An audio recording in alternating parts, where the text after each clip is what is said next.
Hello, everyone. This is Rebecca Greene for the Whiny Palooza podcast, and I have been excited the entire day because I get to talk to one of my favorite ladies on the planet, Christina Fletcher. Christina, thank you so much for doing this with me today. My absolute pleasure. I will actually say that this was my call out where you were like, anyone, who should I have my podcast? I went, me, I want to come back because I get to talk to Rebecca. I had Christina on before. She can come back as many times as she wants. I You got know, chill. but I'm gonna tell you, the podcast brings me like amazing people like you. Like I get to meet people like you. It's like the best job in the world. Yep. And tell everyone where you are right now. I'm actually in the UK. So So see, we're nowhere near each other. I'm in Buffalo, nowhere near. New York. It is 6 p.m. at night here. Oh, and I'm writing, here I am typing, good morning, Christina. And I'm like, I bet you it's not morning. You should look up what time it is. It's fine. I work with people all over the world, so I've actually just gotten to a simple hi. Say good morning anymore. Like, hello. I have no idea what I'm working with here, but that's Oh fine. my gosh. So let me tell you about this fabulous lady. She is a spiritual alignment coach, energy healer, and stepping into presence guide who supports parents and busy seekers in regulating their nervous system, embracing self care, and weaving practical spirituality into everyday life. So now everybody knows why you're so amazing. You, I, you strike me speechless.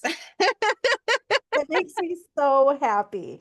But I mean, let's talk about this. You took nervous system regulation, parenting, and spirituality and kind of have how did you get inspired to put all that together? Tell us where that came from. Trial and error. Trial and error. Uh, I think sometimes our intuition actually leads us in certain things. And then I know for me, I find the terminology later. And so it's kind of that's the way when I say trial and error, that's how this started. So, I was a busy mom. And for the first few years, I was actually an unhappy mom. I was not like I was really I had gone from feeling really um aligned with myself and meeting like connected with my husband and connected to kind of the flow of life and really into the magic of how things could just line up and listening to my intuition and all of that. And then I was an unhappy mom in the sense that suddenly it was like someone gave me a costume of how I was supposed to be. I Mm, was really miserable. I was just like, I felt like I always had to be like fixing things, or I felt like I was just always throwing myself away. So, and I was always irritated and kind of yeah. mad. And so suddenly it turned into this thing of what's going on with me? And Mm-hmm. do I actually want to spend the next 18 years of my children's life like this version No. where really they're not going to know me at the end of it? Because then, and I imagined them kind of leaving home, kind of not having a great relationship with me. Mm, And then actually me going, okay, now where do I pick up back onto myself? And I was like, this feels so weird. I want yeah. them to know me as me. Yeah. Yeah. So I immediately went to spirituality because that was where my background was. And Mm, so it was a question of, bringing in the meditation, like tiny, tiny meditations, because who had time with like 4-year and 5-year olds? So it's like, okay, how do I actually meditate and call in spiritual connection without long periods of time? And so it was that kind of exploration. And then over the years, suddenly everyone started talking nervous system regulation. And I was like, no, but this is what this feels like. mm, I'm going from feeling triggered, feeling in survival mode, feeling in that fight or flight yeah. reaction to Yes. actually finding the regulated space of connecting. So it was like breadcrumbs along the way. And to me, that's really exciting. I mean, even the other day, I was reading a book called Soothe, which I can't remember who it's by right now, but it's about nervous system regulation. And I was reading it, and she was like, a great way of regulating your nervous system is to focus on your feet. And I was like, oh, you know what? That is an energetic tool that I practice and I've been passing on to people for years. I hadn't, I had said this regulates your nervous system, but the proof of it scientifically was suddenly there. And I was like, oh, that's so exciting when that happens to me. Like it's like little things coming in and Yes. me listening to it. And then it gets validated elsewhere. So that's kind of how that, I don't know, did that answer your question? I think it did. You totally answered my question. It all goes together. Yep. It's all developed over the years. Yep. And I want you to know, I had talked to you. I actually did a session. Have I done more than one session with you? I'm trying to think how many sessions I've done. It was amazing. I told you it was amazing. I need to do Like another we one. covered so much in one session. I just remember it could have felt like three sessions in one at time because we are like throwing everything at And I it. shouldn't have, and I caution against that. I don't think I should have thrown all of that at the two of us in one session. I don't know. It's But kind of exhilarating. it was an amazing. We covered so many topics. It was Yeah. so helpful. And I had talked to you either later that day or the next day, and you were like, you have to picture your feet on the ground. You're Yeah. sounding like uncentered or something. And it made a huge difference. Yeah. When do I ever think about my feet on the ground? I Like know. little Well, things that we can do. yeah, little things. And that's where, I mean, as moms, that's what we need. And quite frankly, even if you're not a mom, it's still what you need. We're living in such a fast world, and everything is thrust upon our brains to consume. So we're continually consuming everything in our minds and trying to make sense of things. Now, quite Yeah, frankly, the world doesn't make sense most of the time. So therefore, we're really going to struggle finding results with that. fabulous. True. It's like, but our brains keep on trying, darn it. It will try to figure this out. It's So true. by dropping your attention to other rhythms, breaking the pattern. Our brains Mm. function in patterns. It functions in habitual spaces of being, and it's just used to running, and it burns out. That's why we all of a sudden start doom scrolling because we're literally like, I can't take any more. It Yeah. it's just this constant intake, which ironically, doom scrolling is still constant intake. But when you actually get back into your body, when you actually focus on your feet, when you anchor into the ground, or especially if you can get outside, but who's doing that this time of year? But if you can anchor on the ground, like just imagine energy getting out of your soles of your feet and into the earth, you shift everything in your system. You Amazing. regulate, you calm down, you feel more present. You've actually got a stronger boundary or barrier between you and anything else kind of coming in. We talk Mm. about boundaries all the time. You feel more whole in yourself. You're present. Present. Yep. One of the Yep. words I need to work on. I have to bring myself back to the present throughout the day. I have to Yep. be like, no, no, no, that's a worry for like years later. Why are you going there? Tomorrow's problem. Scarlett O'Hara. It's okay. I'm gonna I'll think about it tomorrow. tell tomorrow's problems. I'm gonna remember that line. So, so you said so many things that are relevant. The parents who are going to listen to this are going to say, I am so busy. My life is chaotic. Can we talk about fitting in things throughout their busy day that's going to help them? Yeah. Yeah. Absolutely.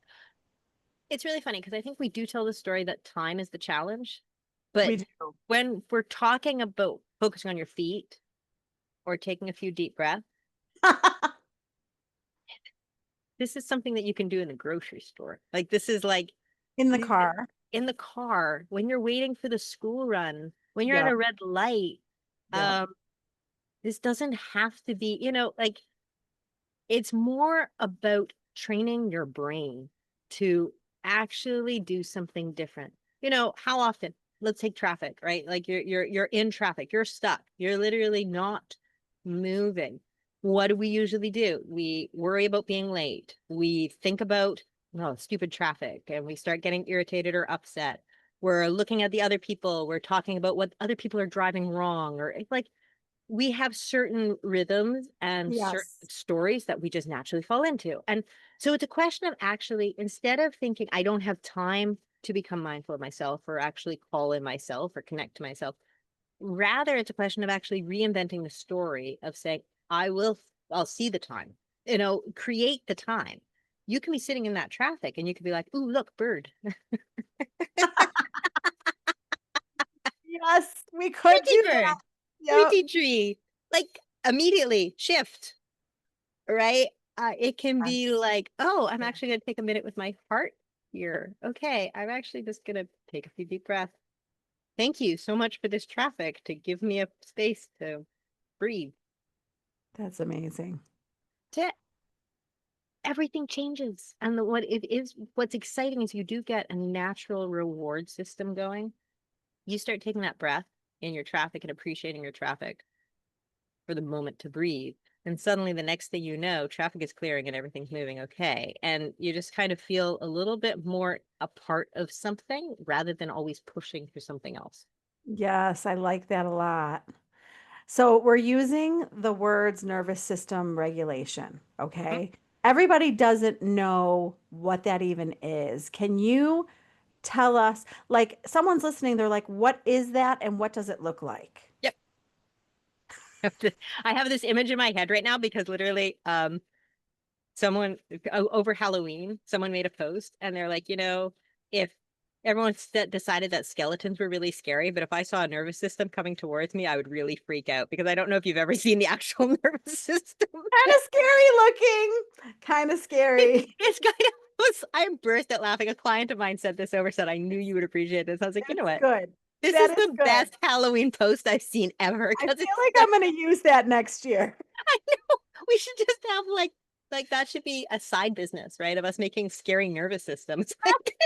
I think we would sell out. We would. Like, what is that thing? Yeah, that's you. Uh, so, I mean, the thing to remember is that it's and again, this is so unscientific of me. It's going to be quite hilarious, really. Anyone who's in science, hearing talk about nervous system as a clinically is going to just probably roll their eyes. But all we really need to know, first and foremost, is Yeah. that our brains are really, really programmed for survival. And that's Yes. our entire physical self. We are programmed and designed to survive. So what happens in our everyday life is this wonderful nervous system, which is why I say it's so scary looking, is it's literally this massive entanglement of kind of vine things that go all the way down through your entire system. It's a communication pathway. So it goes all the way from the top of your head. I think there's nervous systems around your eyes, nerves, it's your entire, all your Every nerves, right? It's absolutely everywhere through you. Now, what's that sensing is first off, what's in our environment and how it needs to survive. So it will be a sense of if it picks up something that's going to happen. It's like that feeling when you hear a loud bang and you immediately jump, right? That's your nervous system Mhm. reacting to that solid system that is there to remind you to stay safe. So you hear a big bang, you immediately jump, you go to look for what's wrong, you realize that the cat just knocked off something, so you're safe, your nervous system regulates again, you're fine. Okay. Good explanation. Thanks. Actually, it's funny. In my mind, nervous system, like a triggered nervous system, the image that always comes to my mind is like the cartoon cat. You know, the Mhm. cartoon cat Yes. that like Yes. jumps up and it's like Yes. That's that. perfect. That's Yes. the image. Yep. So a triggered nervous system is literally this system of nerves that flow all the way down through you. Your brain registers something as danger, and therefore then your nervous system spikes out. This triggers what we know as fight or flight response, survival mode, fight, fleet, freeze as well. There's various ways that we respond to feeling triggered. Okay. Now,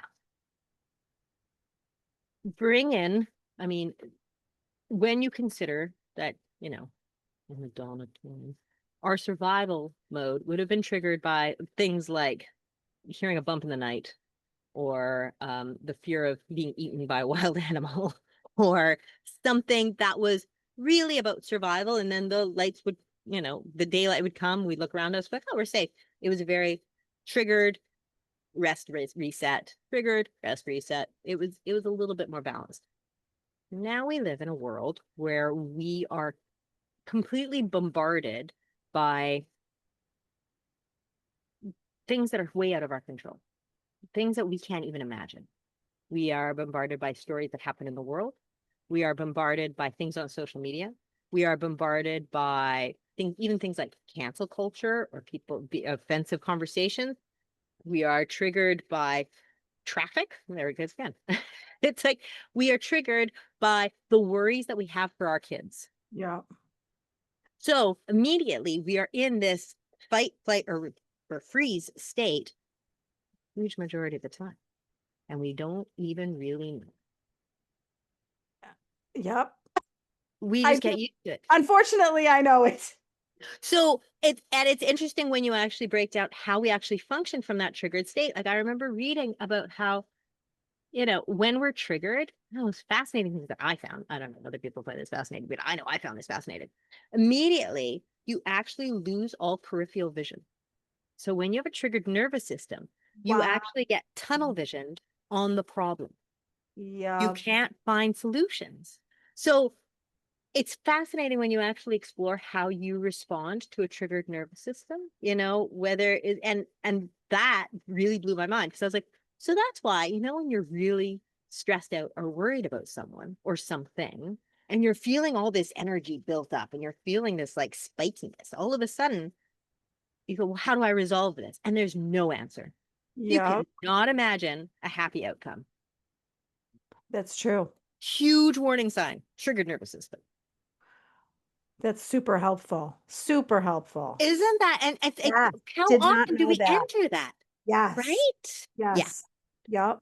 So the nice thing to know, though, is that with nervous system regulation, there's a number of ways that you can actually regulate really easily that doesn't take a huge amount of time. That And sounds perfect. actually, yes. And it's really based in, and you can actually, I mean, after reading loads of different solutions and everybody talking about this on social media, um, I've really realized that the key is to figure out what makes you feel safe.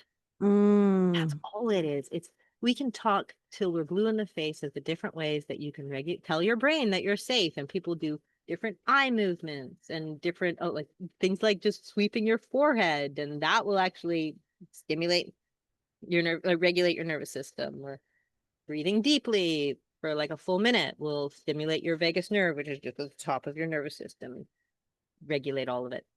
But even humming, if you hum, you regulate your nervous system. Wow. Like Never knew you're that. not humming when you're running from the wild animals. You are not. No. Nobody's having time to hum. So Nobody. not. Nobody. So you just hum. Well, you're putting the dishes away from the dishwasher and you're humming and you're just like regulating at the same time. It's fine. I'm totally safe. Well, Uh and I yeah, like what you're saying out loud though, because what I find talking to so many women is that the messages that they're saying to themselves are not the messages that they're saying to other people. So if they were saying things like, I'm okay, I'm safe, everything's okay, they would yep. feel so much different. Absolutely. Absolutely. Because we don't say those types of things. Hmm. We immediately worry about our kids. We Yes. worry about what could go wrong. There's a great quote of people, I can't remember who said it now, but it's like, worrying is just using your imagination to expect unhappy outcomes. It's a great description and such a waste of time. It's such a waste of time because all you're doing, you worry about something and you can feel it Yeah. drop into your bones. Like, Yeah. and you just all of a sudden you feel your cortisol increase, you feel your Yes. nervous system trigger, and you start and go, why? Why did I just do that to myself? Like, why? You Agree. know, it's so, I mean, I think this is something about like starting to, when I say this in muttered tones, but it's funny, I'm getting older. Growing older. I don't know who you're talking about. I mean, well, I noticed that as soon as I started going through perimenopause, immediately I started sensing this differently. And all of a sudden I was like, cortisol and stress and triggered nervous system. I have instructed my entire family, don't stress me out. You Like you're tell not them. don't don't stress me out. You do not want to stress me out. Because I noticed that as soon as if I get a triggered nervous system, it takes a little longer for me to regulate in some way. If Mm, I have an increase in cortisol, like rocking boats over here, like you yeah. can feel it. One thing pipes up, all the other hormones go a little bit like this. Oh, So, good. So fun. oh, it's well, and it, no, but here's the thing, it actually is when you actually go. Yeah, don't stress me out. Sorry, I'm actually not allowed to worry. Not allowed. You do not want me worrying? Deal with that yourself. That's fine. Oh, Because never said that. I might have to steal that line. I try it. I swear the other day I had the funniest experience. This was not funny at the time. I will not lie. This was not funny. Our cat. Okay, I'm totally taking tangents. You're hitting me on a 6 o'clock evening. That's fine on a Thursday. I Um, love it. our cat decided to bring in a bat. Oh my God. Oh, I am not a bat. I have Oh my had God. I've had run-ins. Anyway, I was lying in bed reading my book, my nice herbal tea. It's my chill time. I'm taking care of me. And suddenly my husband goes, I'm back. I go from like zero to like God knows. I can feel my whole nervous system go. I play total girl. I'm under the blanket. Yep. Yep. Like, That would no, be, no, no, no, no. I'm like, I'm not allowed to get stressed. I'm not allowed to get stressed. Breathe, breathe deeply, breathe deeply. And so it began this whole thing. So supposedly here in the UK, bats are endangered and you have to protect them. So it was like this whole thing of my husband researching all this stuff. Like one stress to another stress to another stress. And I was watching myself and I was like, okay, I really don't know if I can talk. Nervous system triggered. Not gonna do it. So with lots of deep breath, focusing on my feet, into my herbal tea. I let them deal with it. Him yeah. and my son. It Yeah. was fine. Sounds like the perfect solution. She's Yep. she's dusting herself off. I love it. I love it. I think the lesson in this is that we do not have to do everything. So hopefully everybody hears that when I say it. And it's okay. It's so funny because even if your children are really, really young, and we don't hear this very often, we talk about it, we maybe think we're doing it, but not necessarily. Even if your children are really, really young, you still have to prioritize your sense of balance Yes. Yes. because, and if you want an excuse for that, because we all need excuses I as know moms. where you're going. Yes, go there. As moms, we do not prioritize ourselves easily. No. And we go, yeah, yeah, yeah, I'll deal with that later. And my self-care goes down the bottom. Our children reflect us always. Yes. They reflect us. We set the rapport, we set the tone. And I remember witnessing when I first started doing this work, more like I really became aware of this cycle that would happen where my kids would be doing something, I would get stressed, I would Yeah. respond, and they would all of a sudden get more stressed and more upset. And then I would respond and I would be more stressed. And it was like a snowball of massive proportion Yep. where we would both end up probably in tears and it would just be a mess. And we have to be able to be the anchor in the storm, or what I call the Mm. lighthouse in the storm. You have to take care of your light because Yes. otherwise they don't know how to do it. I just wish that I had bought into this when Max was born because I didn't. I didn't buy into this. And if I would have, things would have been a lot different. I would have been a calmer mom. My goal was always to be a calmer mom. Mm, So now I'm finally getting it and I'm yep, finally getting calmer. And the difference is unbelievable. it is. And I mean, I will say, I would love to have known this when I gave birth to my first one and even my second one. That would have Yes. been great. Hmm. Um, but I'll also add, I'm a firm believer that our kids choose us at the time. I've often told my eldest, thank you so much. I'm sure your younger siblings appreciate the work you did, but you Yes. taught me well. Yes. And this was a co-creation here. And thanks. And you I appreciate the reframe because you're making me feel better. yeah. Oh yeah. It's a total like I mean, my eldest will look at her brother, who's our youngest, and she'll be like, you're welcome.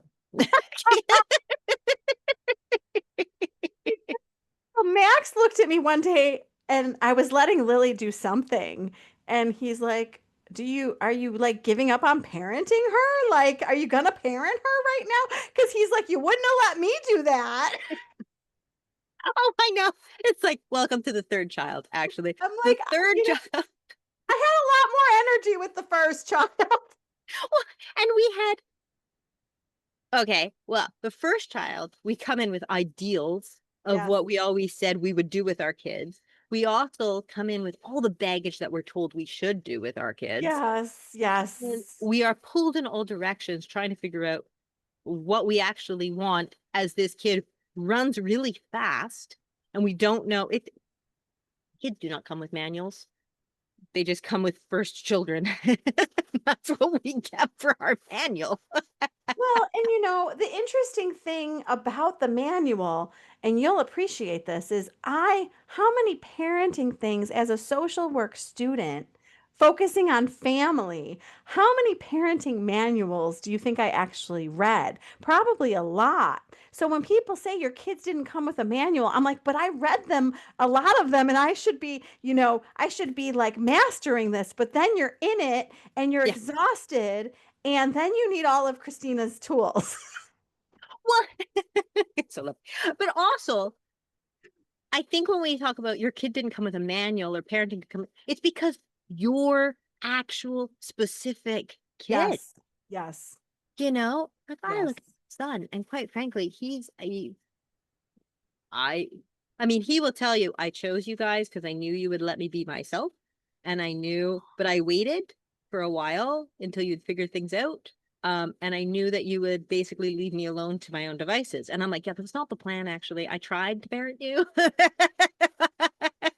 You weren't having it. So, we came Oh to some boy. agreement. So Yes. you have to know the person your child is. Yes. Yes. That is true. You have to learn. So And they're all different. They're different. all different. We both have three. They're all so different. So different. Our daughters were 10 months apart from each other. Oh With my gosh. I 10 think months. you're a little nuts to do that. Oh, yeah. Breastfeeding is not birth control. No, it was supposed to be 11 months, but someone decided to come early. Oh You my do not gosh. know two totally different people than these two girls. Mm. And it was amazing to watch. Like the way they learned, the way they played, the way they desire things, still totally different. Good friends now, but still totally different. And it was such a lesson to me for watching how individual that, you can put people in the same family and they will think totally different. Oh, 100%. So, Phenomenal. as someone who has two daughters, h- um, my questions are, how old are they? Do they live near each other? And were they good friends growing up? Okay, so they are, oh, you're gonna ask me this now, 23 and 22. Okay. They don't live together, although currently at this time, well, she might have left by now, but one of them is visiting the other one. Oh, They are best friends now. okay. Now.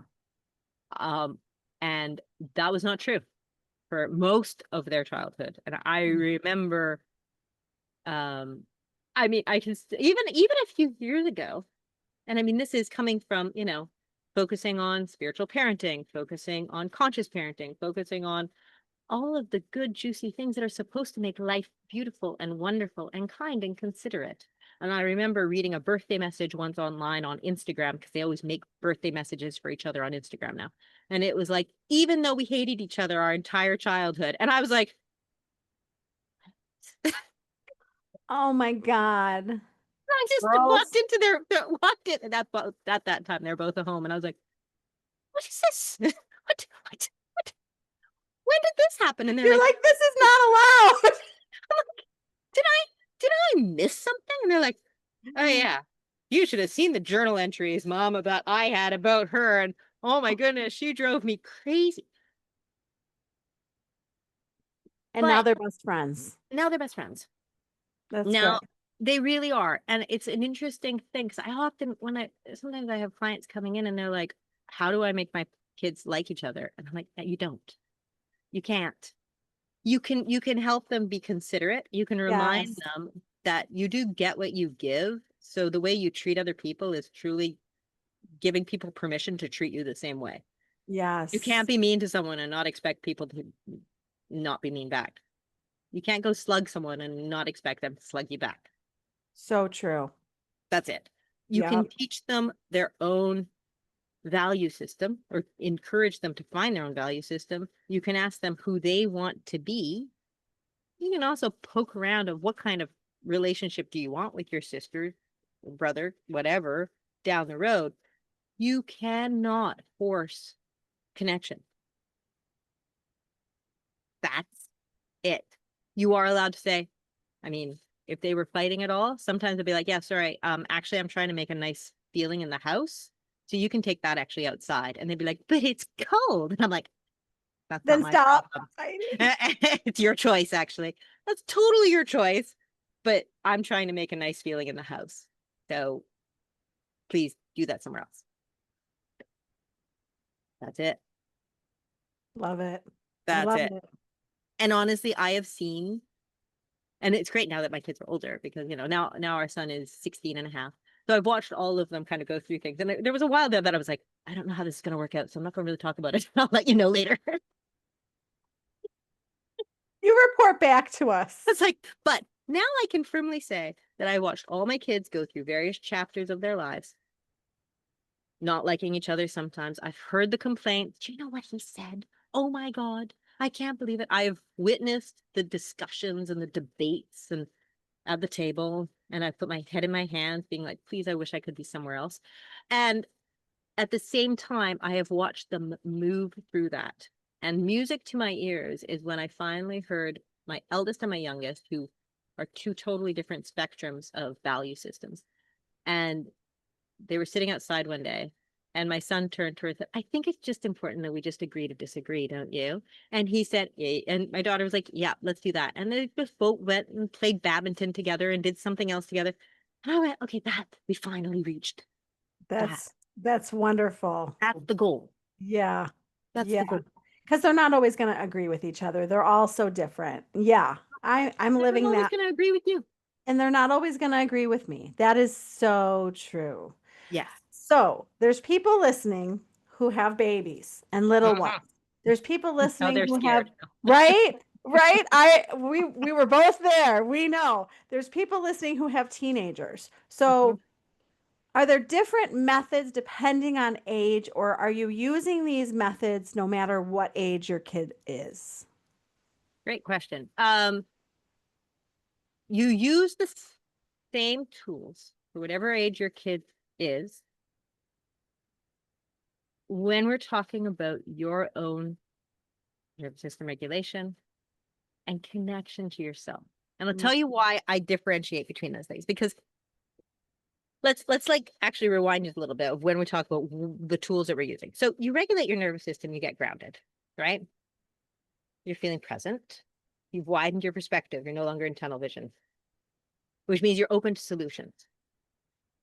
And suddenly then you're kind of in the space where you can actually tap into your deeper intuition, however you want to see that. So we don't need to talk spiritually because it just depends where you're tapping into, but still you're going to get a deeper guidance. And I always say, that you can actually trust that as heart guidance. So even if you can use that spiritually, you can use that just integrally, intuitively, suddenly you feel in your heart, you get a different sense of guidance. So you're listening to what you're feeling called to do. Now, no matter the age of your child, then you're going to get a heart centered guidance of what the right thing is for your child, whoever that is in front of you. So, tiny baby, you know, there's nothing, it can be so triggering, even if it's a newborn and you're in the hospital and you can feel your whole nervous system rattled because yeah. you're being poked and prodded and your baby's being poked and prodded and you don't even know what this is and your hormones are doing all kinds of wacky things and everything's so loud and suddenly so fast and this weird space that suddenly you're like embarking on a journey and all you see is like 18 years before you and you don't really know what you're doing. From that, focus on your feet, take a few deep breaths, hum to your baby, allow yourself to Mm, regulate and ground, be the safe space and your own safe space. And suddenly you're going to feel called to whatever is needed at that moment. Fast forward 15 years, your 15-year-old is running rampant. Everyone's talking about a minute. Hormones are again going all over the place. And you're in a state of, okay, I don't know what I should be doing. I'm being told I should do this. Surely they can't speak this way. Um, Something that always makes me go cringe a little bit is we also talk, the natural state of feeling like I deserve more respect. That's what we automatically get tricked. And the word respect, which kids don't actually understand. They don't understand what we mean by that. So it's like we come in with all this baggage. We get really triggered. They're coming at us with our baggage. Immediately regulate your nervous system, ground, breathe, let go of all the shoulds. Find yourself center. And suddenly that 15-year-old is someone you can kind of relate to differently. You maybe remember little things that you had when you were 15. You see them, suddenly you see their nervous system triggered. You understand what's happening with them a little bit more, and your heart will help guide you to the conversations that are actually needed. So, Yes. Yes. Yes. same tools, but different ways that it shows up, because your guidance is gonna be your guidance once you I'm actually I'm plug into gonna I'm gonna make you proud. And I'm not perfect, that. but I I'm always gonna share this with Christina. So my little one gets in the car and I'm gonna give you a good day. A good day is I want to tell you all about my day. And she tells me every single detail, and it's a wonderful ride home. And I'm so happy to see her. She's so happy to see me.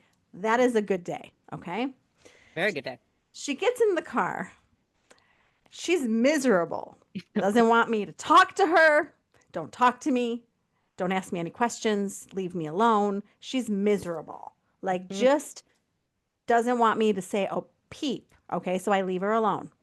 Now, the old me would be like, I just waited here for you. You should be thanking me. What is this crap? Okay. So that is the old me Yep. that I We've all been saw. there. I saw a twinkle of. I saw a twinkle of the old me.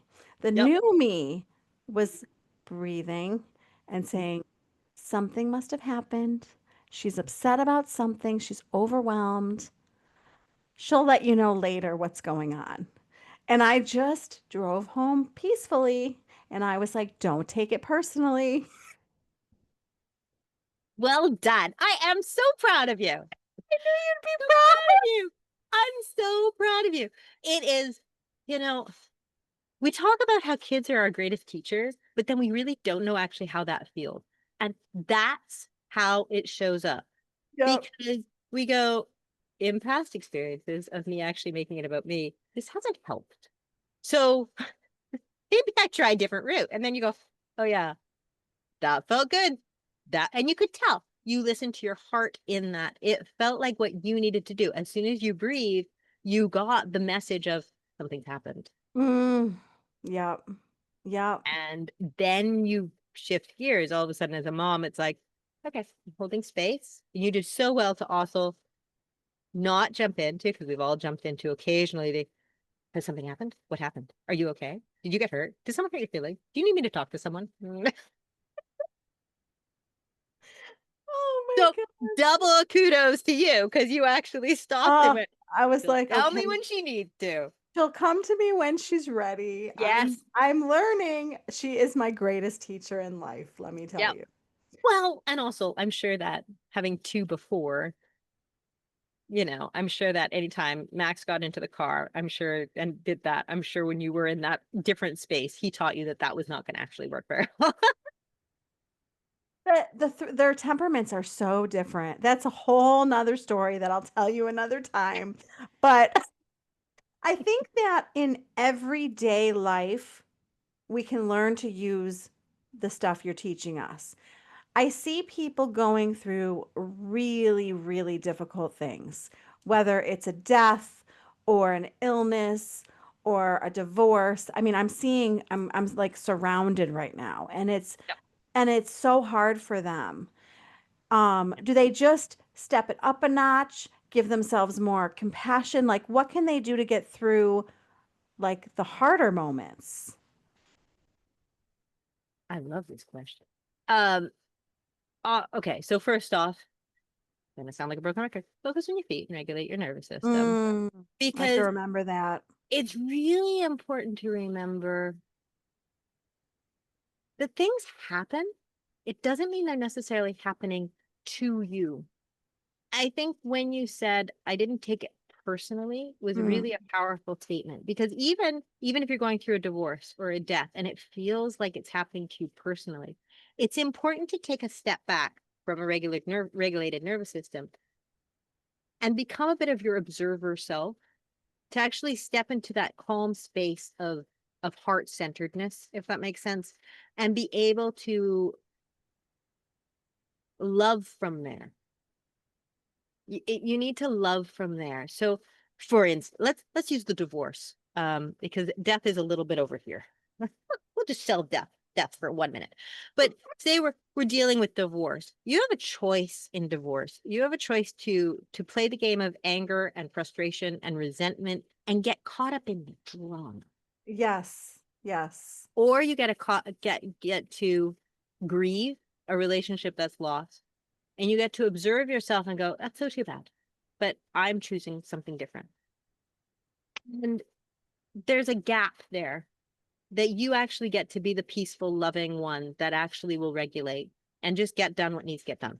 Mm, And I think often I've been, the more I dive into it, the biggest, other than things that happen to us and trigger our nervous system, the biggest barrier or preventer of your own connection to yourself and to your heart and to the person you want to be is actually drama. And drama to me, and I'm saying this as a theater major, okay? Like drama was like my game. I had the most dramatic family you can imagine. I grew up, everybody talking about everyone's business. I don't know if like gossip was what we did. Drama was everywhere. It was everything. And quite frankly, if we decided, let's not gossip for like Lent or something, I don't know, New Year's resolution, let's not gossip. We really didn't know what to talk about. Like mm, it was, I find that the drama is what we actually perpetuate within ourselves. yeah, We identify ourselves with drama. It's like, I was so hard done to. I can't believe these people are doing this. Do you know what happened? And now they want this. And now it's like regurgitating all of the hurt and all of the upset without actually processing. yeah, And so when you're in a really hard time, we can cover this as self compassion, but it really does take a step of going, take a step back, take a few deep breaths, and love yourself through this. Like, not just self compassion of like, oh, yes, dear, I know that you're having a hard time. Really go, okay, I actually have to grieve a period of time. Okay, I actually have to let go of old versions of myself. All right, I've actually been walloped and hurt really badly. That needs to heal. What's that going to look like? I need to yeah. be curious about that. There's a courage there. Mm, Death, we're going to bring that back in for anyone who's like, wait, don't put death on the shelf. Okay, death, death, death is just a pathway of grief. And grief is an actual road that you have to walk. You have yes. to walk it. You cannot bury it. It's not of just burying it down within you. You have to go, this is this hurts. This is heartache. This is a path of grief, and I'm walking through a tunnel. But know that there's light on that other side, and it will start to make sense on the other side of that. But don't think that a funeral finishes and all of a sudden everything needs to get back to normal. Right, Nope. right. The path of grief takes however long you need it to. And if you need to actually collapse on the floor in the kitchen, cry your eyes out, and then suddenly be able to stand up and go back to washing the dishes, which I have done in periods of loss, that's okay. Oh, yeah, yeah. So you're okay to be having a hard time. Just take care of yourself and observe the real issue rather than hide it under more drama and more drama and more drama. Such good advice. All such good advice. I'm taking it all in like I always do when I talk to you. But as long as I'm not going down too many rabbit holes, I'm always like, okay, No, you it's ask amazing. such good questions. I'm like, ooh, ooh, ooh, yes, let's get juicy. Well, and I have to tell you, as somebody who comes prepared with questions, I kind of threw the questions out the door. Just make good combos. It's just like where does the conversation take us? And it took us to so many great places. And I mean, I can't express to you how amazing my session was with you. You have incredible skills. I want everyone to find you. I told her I'd tell everybody about her. All So, right, come and find me. so tell everyone all your stuff. Tell them the stuff you're advertising, tell them where to find you, tell them all the things. Yeah, absolutely. So, okay, let's go. Where do we begin? So, my website is spirituallywareliving.com, and that's where you'll find everything from my podcast, Showing Up Whole, which we really need to have you on at some point. That'd be I would so love fun. that. Let's do that. I would love Any that. excuse to have another conversation. Yes. Um, so yeah, my podcast is on my website, as well as some courses that I've created, as well as my membership program, which is called the Energy Reset Circle, and that's like weekly meditations and energy work. And then my one-on-one sessions. So yes, I do offer one-on-one sessions. I love working one-on-one, as Rebecca knows, where we get Yes. to really dive deep and clear out things that have been holding you back, and clear out old stories or energy of old stories, and clear out, uh, really reset you back to who you came to be, your true self. So you can show up as that person for your kids, so that Love you it. can really also understand your kids from who they are, and make sure that you are feeling authentic and present and calm throughout their entire childhood and beyond and beyond. We know that there's a beyond, Rebecca. I know that there's a beyond. Yes. Well, and I was just thinking, it's not just me, everyone. You have worked with my husband. You have Mm-hmm. worked with my daughter. Yep. I Yep. think I think it's time for the second daughter. Well, and I mean, I love, and actually, this is kind of what I'm working on. I think in the new year, there's probably going to be a new kind of package that I Like work a on. family package. Kind of, yeah. We're Yes. basically like, because you have no idea how often I'll Yes. meet with a client for a certain period of time, and then I start meeting with their kid, especially like older, like, because this work is not anywhere under 9. There's not a full, they're Yeah. they're just being 9, or just Yes. even under Yes. 13. But suddenly the teen comes Yeah. forward, and I love being kind of this translator between the two. We So all good. bring in our stuff, Yes. Yes. and kids bring in their stuff. I keep using the symbol of the iceberg over the last little while, that we see what's on top of the iceberg, but there's Yes. this stuff underneath. So I Yes. love clearing out what's underneath and making sure that everybody knows each other for who they are. And you're so good at it. Oh, thank you. Well, it's in human design, I'm known as a projector, which means that then I can receive people's energy, and so then I can translate it back. And so Amazing. that is, I'm very lucky to have found the job that I've actually meant to be in. So I love what I do. Did you mention your guide? I don't know if you mentioned your guide. No, I haven't. So that's what I was just going to mention. I do have a holiday guide to calm. So it's got Yay! 3 simple tools, and there's also a 7-minute meditation that you can play that's attached to it. And it's all designed to make sure that you can actually really feel whole in yourself during the holidays. So it's, holidays frustrate me, the fact that we have something that's supposed to be this time for family, for Yeah. connection, for peace in the home, for goodwill, and we say all these things, and instead it's nervous system meltdown. Yeah. Everyone's triggered. I used to Yeah. hide my kids from the grocery store from like the 1st of November. It's like, I please don't show know. that it's holidays. You I know, know. everything's wired, everyone's sugared up. So the idea of the guide is that you have a few simple processes that you can use of just finding center. So again, And there's that's on your website? yes, it will be. Yeah. Yeah. Okay. And so there's 3 simple tools that you can find there, and then also a meditation that you can pull out. Yeah. Well, you know that I can't thank you enough today for your time and your fabulous expertise. Well, it is my pleasure. My I'm absolute sure pleasure. we'll do it again. If you don't Yes, mind, I'm sure we'll do this anytime. again. Anytime. Bring it in. You'll have loads of questions. We'll just chat and I'll have you over on mine as well. Oh, I would love that. Mm. Well, this is Rebecca Greene, and I want to remind everyone to spend every day laughing, learning, and loving.